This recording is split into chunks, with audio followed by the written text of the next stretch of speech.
Espalhadas ao longo da vastidão salpicada de árvores no sul da África, estão as ruínas magnificentes do Grande Zimbábue, uma cidade medieval de pedras, de riqueza e prestígio.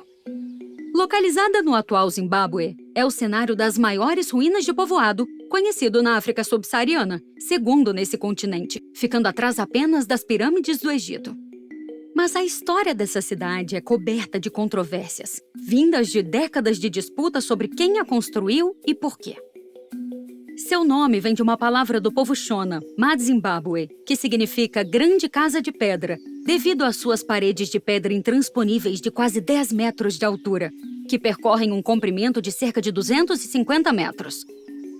Por sua grandiosidade e significância histórica, foi nomeado um Patrimônio da Humanidade da Unesco em 1986. Nos séculos XIV e XV, era uma cidade próspera. Cobrindo aproximadamente 8 quilômetros quadrados, o Grande Zimbábue era dividido em 3 áreas principais. O Complexo da Colina, onde o rei vivia, a Grande Muralha, reservada para os membros da família real, e o Complexo do Vale, onde os cidadãos comuns viviam.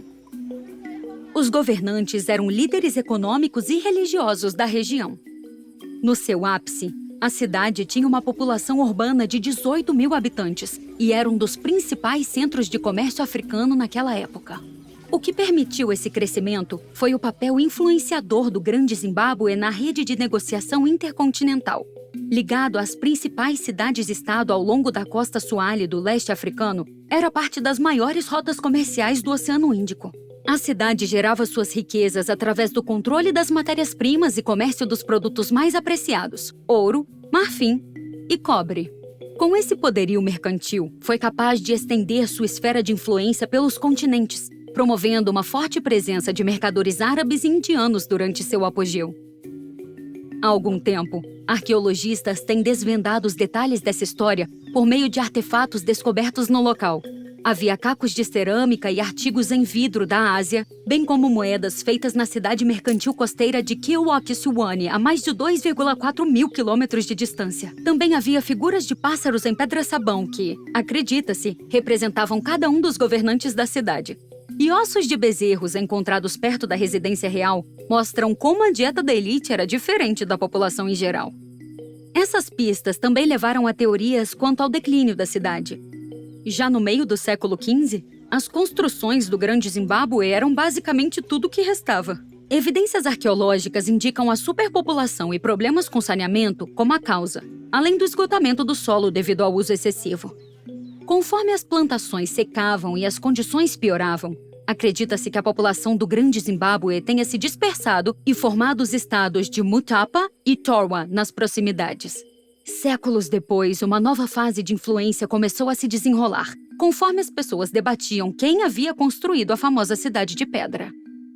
Durante a colonização europeia na África, oficiais racistas da colônia alegaram que as ruínas não poderiam ser de origem africana. Então, sem um detalhado documento em mãos, eles se basearam em mitos para explicar a magnificência do Grande Zimbábue. Alguns alegavam ser a história bíblica da rainha de Sabá, que vivia numa cidade rica. Outros, que ela foi construída pelos antigos gregos. Então, no início do século XX, após extensa escavação no local, o arqueólogo David Randall McIver apresentou evidências nítidas de que o Grande Zimbábue foi construído por povos nativos. Ainda assim, naquele tempo, a minoria branca do governo colonial tentou negar essa teoria, pois desafiava a legitimidade do seu domínio. O governo incentivou os historiadores a produzirem documentos que confrontassem as origens africanas da cidade. Contudo, com o passar do tempo, muitas evidências se consolidaram, reconhecendo o Grande Zimbábue como uma cidade africana construída por africanos. Durante as décadas de 1960 e 1970, o Grande Zimbábue se tornou símbolo do movimento nacionalista africano, que se espalhava pelo continente. Atualmente, as ruínas do Grande Zimbábue, referenciadas na bandeira do Zimbábue por um pássaro em pedra-sabão, ainda servem como fonte de orgulho nacional e valor cultural. Se você gosta de aprender sobre história, inscreva-se neste canal, porque as lições de ontem podem nos ajudar a enfrentar os desafios de hoje.